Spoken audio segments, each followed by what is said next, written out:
Queridos amigos, Jesus nos abençoe uma vez mais. É uma alegria muito grande estar novamente em nome da Messe de Amor, tecendo alguns comentários sobre o Evangelho de Jesus. Então nós vamos elevar o pensamento a Deus, buscando uma conexão com o Criador, a fim de que nossas palavras possam encontrar ressonância no coração de todos aqueles que nos assistem, a fim de que juntos possamos criar reflexões positivas sobre os ensinamentos do nosso Mestre, trazendo-nos sempre a oportunidade de crescimento espiritual. Bom, meus amigos, nos dias de hoje, nós observamos que um dos maiores problemas que assolam a humanidade encontra-se principalmente na falta de religiosidade que nós observamos nos nossos núcleos familiares. Notadamente, nós vamos ao centro espírita, vamos à missa, vamos ao culto evangélico ou a qualquer reunião da nossa denominação religiosa e imaginamos desta forma estar cumprindo a nossa missão de religiosidade. E não obstante este fato, nós podemos nos perguntar se apenas o ato de frequentar uma religião seria religiosidade, ou, quando mais, uma espécie de religiosismo. Religiosismo nós poderíamos conceituar como uma expressão que é-nos apresentada como fator de ligação através de dogmas, através de cultos exteriores, onde o espírito, onde a alma, onde o coração não participa. Já a religiosidade nós poderíamos definir como aquele sentimento de culto íntimo do espírito mesmo por busca de Deus. Então existe uma diferença notória entre aquilo que nós definimos como religiosidade e aquilo que nós poderíamos definir como religiosismo. E muitas vezes esta busca por instituições religiosas tem muito mais de religiosismo do que de religiosidade. Podemos inclusive afirmar sem nenhum medo de errar que em nossas famílias, nos dias de hoje, sobra religiosismo, mas falta religiosidade. Como comentamos há pouco, vamos à reunião espírita, vamos à missa, ao culto, e imaginamos que o nosso dever com o Criador esteja cumprido. Faço alguns gestos ritualísticos, comungo ou tomo passe a depender da denominação religiosa e posso me dizer de consciência tranquila e em dia com a justiça divina. Já quando nós falamos de religiosidade, concluímos que existe uma cobrança um pouco diferente. A religiosidade nos cobra uma outra postura. E essa postura está intimamente ligada ao nosso aprimoramento moral, à busca de um novo comportamento ético, de um novo comportamento moral, de acordo exatamente com a doutrina cristã que nós professamos. Porque se somos cristãos, se frequentamos uma denominação religiosa ligada ao cristianismo, é certo que nós devemos buscar cumprir aquilo que Jesus nos ensinou. Então, no religiosismo, quando nós fazemos uma comparação, ou uma conexão, melhor dizendo, com a nossa família, nós observamos que os entes que compõem o núcleo familiar acabam se reservando o direito de não cumprir as determinações do Cristo. Então nós vamos ter, por exemplo, aquele cônjuge que não tem obrigação nenhuma de ser fiel, por mais que frequente uma religião, né? Ou aqueles dois seres que se uniram por programação reencarnatória, a fim de se aprimorarem nos laços de amor e acabam malbaratando este momento de evolução em conjunto. No religiosismo, nós temos também aquele cônjuge, aquele companheiro que imagina-se dono da outra pessoa. Quando a gente sabe que a religiosidade, o cristianismo, nos ensina que a liberdade é algo incontestável. É uma conquista que é de todos nós e não deve ser malbaratada. Então, nós sabemos que quem ama respeita a liberdade do outro e não o tem apenas como um objeto de posse. Quando nós pensamos no religiosismo, nós observamos que os filhos não respeitam seus pais, não devem respeito aos seus pais. Mas se nós fizermos esta conexão com a religiosidade, nós vamos ver que Jesus sempre apregoou o amor aos pais e, acima de tudo, a gratidão, dizendo que esses seres nos deram a vida e simplesmente por esse motivo, apesar das dificuldades que nós tenhamos com eles, eles nos deram a vida e por isso nós lhes devemos respeito e gratidão. Nas questões de religiosismo, os pais normalmente não se interessam pelos filhos, não se interessam pelas questões da moralidade, pelas questões da religiosidade. Mas, quando nós verificamos a religiosidade que deve embasar os núcleos familiares, nós vamos ver que os filhos hão de se tornar pessoas de bem através de uma orientação firme e segura de seus pais e de uma orientação também religiosa, para a qual foram conduzidos por amor, através da religiosidade que caracteriza aquele núcleo familiar. Todos os núcleos familiares, todas as famílias têm dificuldades. Mas quando nós somos abordados pelo religiosismo em nossa família, nós acabamos vivendo conflitos com maior intensidade e não buscamos perdoar com o coração. Não respeitamos os companheiros de viagem terrena, não compreendemos, não buscamos aquele sentimento de empatia colocando-nos no lugar da outra pessoa. Mas se a nossa família é abalizada pelos laços de religiosidade sincera, daquela conexão íntima com Deus, nós seguimos invariavelmente os ensinamentos do Cristo, que, é claro, nos deixou como legado o amai aos outros como gostaríamos que nos amassem, de fazer aos outros aquilo que gostaríamos que os outros nos fizessem. A falta de religiosidade, queridos amigos, é um dos fatores principais das doenças da alma que avassalam toda a civilização moderna. Nós contemplamos de maneira muito triste as pessoas caminhando por labirintos de depressão, de ansiedade, de pânico, de bipolaridade, e tudo isso vem ao encontro exatamente desta falta de religiosidade, desta religião de superfície que não nos atinge a alma, desta falta de Deus em nosso coração. E não é de se admirar que nos dias de hoje muitos procurem retornar, ou melhor, abandonar os seus problemas, as suas dificuldades, as suas dores pela porta do suicídio, imaginando que ao cessarem-se a vida, o tônus vital em nosso corpo físico, tudo estará resolvido. Se a religiosidade realmente fizesse parte de nossas vidas, esses sentimentos nem passariam por nossa cabeça, porque nós teríamos a certeza absoluta de que a vida continua, de que Deus é nosso Pai, de que as dificuldades ali são colocadas em nossa existência para o nosso amadurecimento espiritual. Para o religiosismo, a vida futura parece uma fantasia. Para a religiosidade, a vida futura é uma certeza e um preservativo contra o suicídio e a loucura, como nos assevera Allan Kardec. O religiosismo, portanto, é passivo, é estagnado, como aquela água do pântano de onde só sai podridão. Já a religiosidade é ativa, produz bons frutos, lembrando a assertiva do Cristo, de que a cada um será dado segundo as suas obras.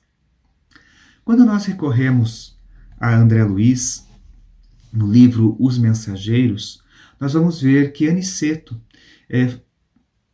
falava com André Luiz e em determinado momento ele vai dizer que nós devemos esmagadora percentagem destes padecimentos. Eles observavam entidades sofredoras, então a grande e esmagadora percentagem desses padecimentos devem-se à falta de educação religiosa.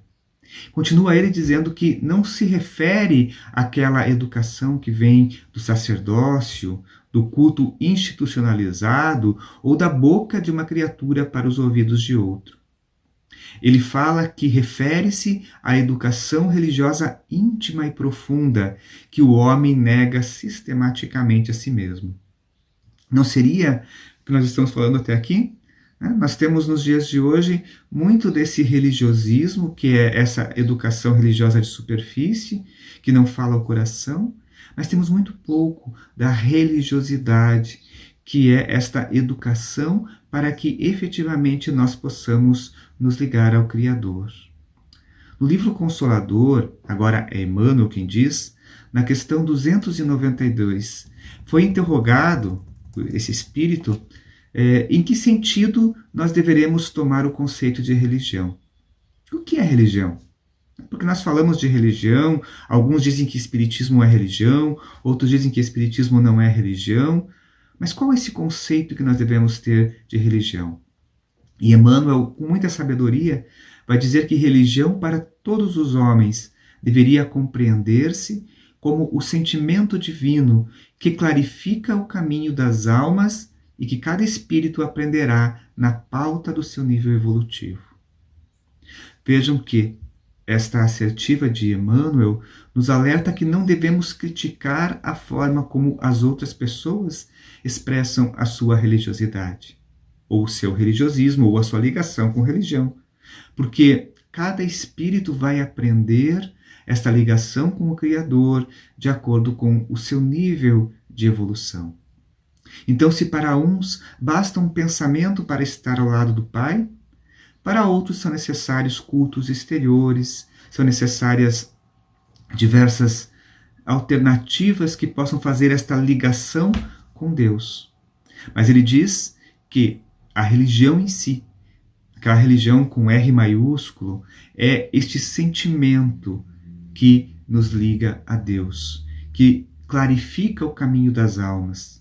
Então, é importante que a religião que nós vivemos esteja plena de sentimento. Não seja um mecanismo vão de conveniência social. Que nós possamos compreender efetivamente que a nossa ligação com Deus deve ser embasada naquilo que nos vai no coração. Sendo assim, quando nós trazemos esta religiosidade para dentro do nosso lar, para dentro da nossa família, imperioso é que este núcleo familiar esteja embasado pelo respeito, pelo amor, pelo perdão, onde pais se respeitam, onde filhos se respeitam, apesar das diferenças de opinião e dos conflitos que são tão naturais na nossa vida. Mas o respeito está acima de tudo. Para nós espíritas, quando nós falamos de religiosidade, é imperioso nós pensarmos como estamos conduzindo os nossos filhos para que eles desenvolvam este sentimento maior em seus corações. Quais exemplos temos dado a eles? Como estamos nos comportando nas relações familiares, nas relações com outras pessoas, o nosso comportamento diante das adversidades da vida. Então, nós podemos ensinar muito aos nossos filhos através da palavra, mas nós podemos ensinar uma imensidão de coisas aos nossos filhos através do exemplo.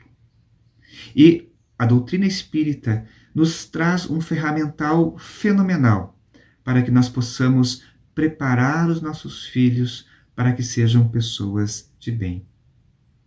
As casas espíritas oferecem, por exemplo, a evangelização infantil. Nesta época de pandemia, inclusive, muitas casas já têm ofertado através dos meios digitais, para que não falte Jesus nesses coraçõezinhos, para que estas crianças, e não obstante os apelos da mídia, os apelos da televisão, os apelos dos jogos eletrônicos que muitas vezes conduzem a pensamentos de violência, elas possam ter um norte, um exemplo a ser seguido, que é o próprio Cristo. A evangelização espírita prepara-nos para a vida. Prepara-nos para que, quando as adversidades do carreiro nos surgirem na existência, nós tenhamos condições de, com elas, dialogar e as enfrentar, a fim de trazer um aprendizado para a nossa existência. Então, é imperioso que nós nos perguntemos: o que temos ofertado de precioso para os nossos filhos? Mas, acima de tudo, também como pais, nós temos que dar o exemplo. Porque muitas vezes nós chegamos à casa espírita, desculpem o termo, mas largamos as nossas crianças na mão dos evangelizadores e imaginamos que tudo está bem. Quando, na verdade, o exemplo desta ligação com a religiosidade deve partir de nós. Frequentamos um grupo de estudo? Frequentamos as palestras públicas?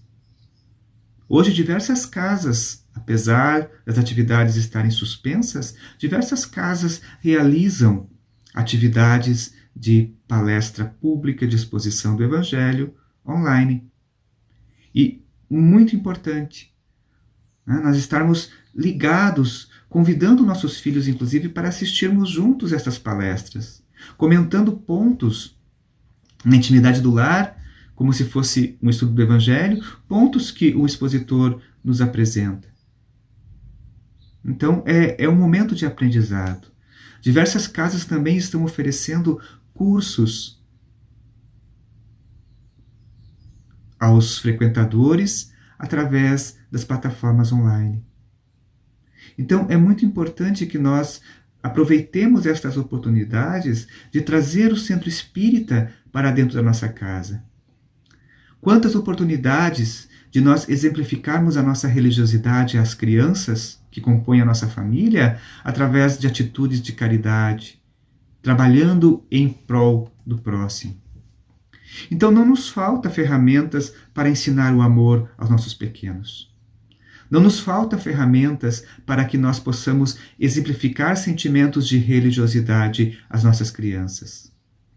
E é importante lembrar que, inclusive, os bons espíritos observam essas nossas atitudes com boa vontade e, de certa forma, acabam convivendo conosco quando nós nos esforçamos no caminho do bem, criando, inclusive, uma rede de proteção espiritual para nós, para a nossa família, para aqueles que amamos.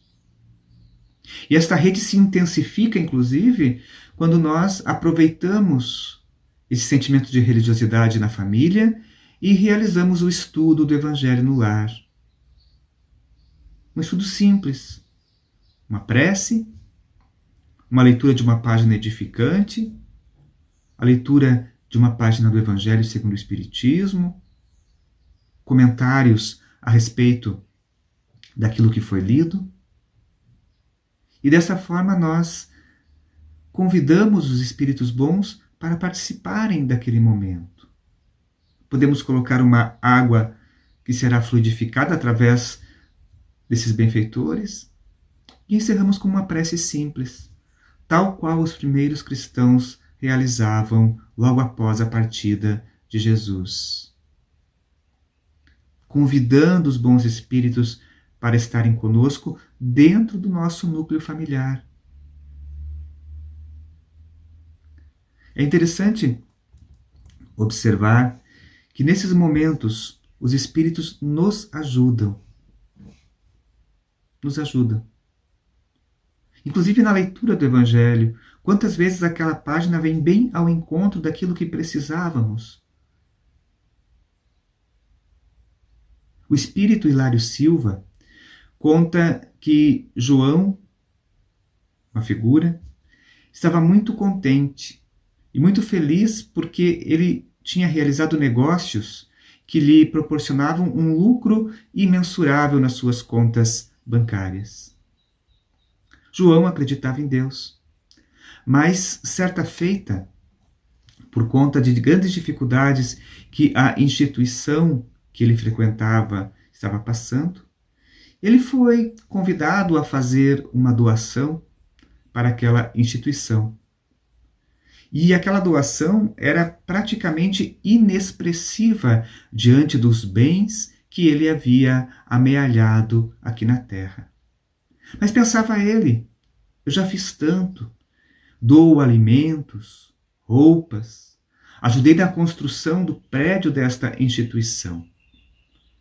Será que eu devo ajudar de novo?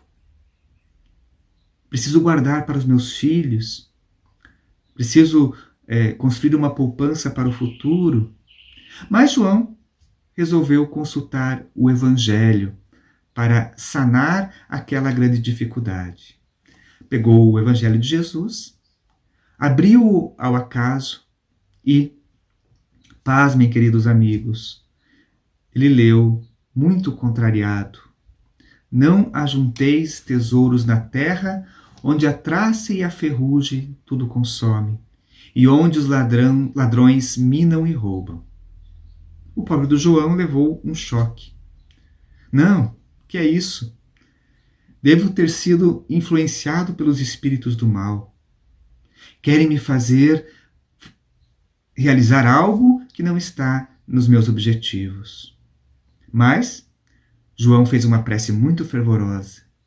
Buscou aquela conexão com a espiritualidade maior e pediu, olha, por favor, afastem os maus espíritos daqui e me ajudem a encontrar uma solução para o meu problema. E ele abre novamente o Evangelho de Jesus e lê textualmente. Assim também vós, quando fizerdes tudo o que vos for mandado, dizei, somos servos inúteis, porque fizemos somente o que devíamos fazer. João ficou desconsolado, surpreendido. Podemos até dizer que estava nervoso, estava inquieto, e dizendo, isso não é para mim. Devo estar obsidiado. E abriu novamente o Evangelho de Jesus. Naquele momento,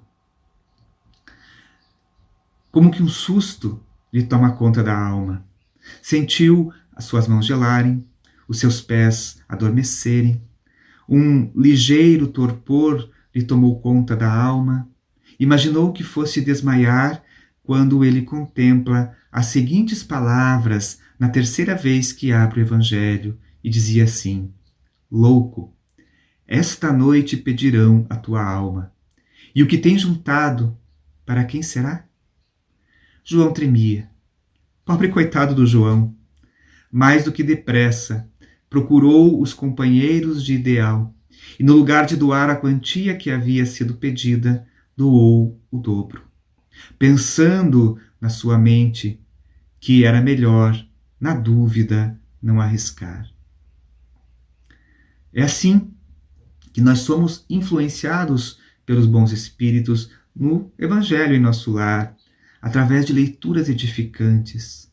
E é o momento de nós aproveitarmos para trazermos estas exemplificações de conteúdos evangélicos, de diretrizes para as nossas crianças, fazendo ligações com as passagens, como Hilário Silva fez nesta pequena anedota, neste caso, fazer ligações para que os nossos pequenos compreendam o valor moral daquilo que Jesus nos apresentou, daquilo que Jesus nos disse, do ensinamento legado pelo Mestre, condutor de todas as almas, modelo e guia da humanidade.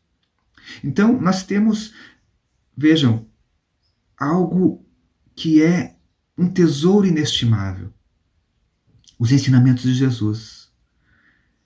E esses ensinamentos têm a capacidade de trazer-nos para dentro de casa valores que nos aproximarão da religiosidade que deve constituir toda a nossa vida. desta religiosidade que nos fará pessoas mais equilibradas, que tornará o nosso mundo um mundo onde não hajam guerras. Falamos das guerras militares, mas falamos das guerras íntimas, dos conflitos com outras pessoas, do orgulho que mina as relações, afastando-nos daqueles que deveriam trilhar conosco o caminho da vida. Então, esta construção da religiosidade, começando lá dentro da família, é muito importante. Nós estamos, quiçá, afastados uns dos outros temporariamente, sem podermos participar das atividades espíritas em nossas casas, mas esquecemos muitas vezes que as nossas casas se transformaram em centros espíritas. E quando isso se nos apresenta, né, que a nossa casa é um centro espírita, é importante que nós possamos trazer aqueles comportamentos que nos caracterizam dentro do centro espírita para o nosso lar. Porque muitas vezes nós vivemos o religiosismo lá na casa espírita, né, esta religião de superfície, como falamos há pouco, e dentro de casa somos, na linguagem de Kardec, tiranos domésticos. Machucamos aqueles que amamos, não sabemos conviver fraternalmente, esquecemos da docilidade, da gentileza, do amor. Onde está a nossa religiosidade? Onde estão os ensinamentos de Jesus que deveriam fazer parte da nossa vida? Onde está o lema da doutrina espírita, fora da caridade não há salvação, se nós nem na nossa vida mais íntima fazemos uso desta assertiva?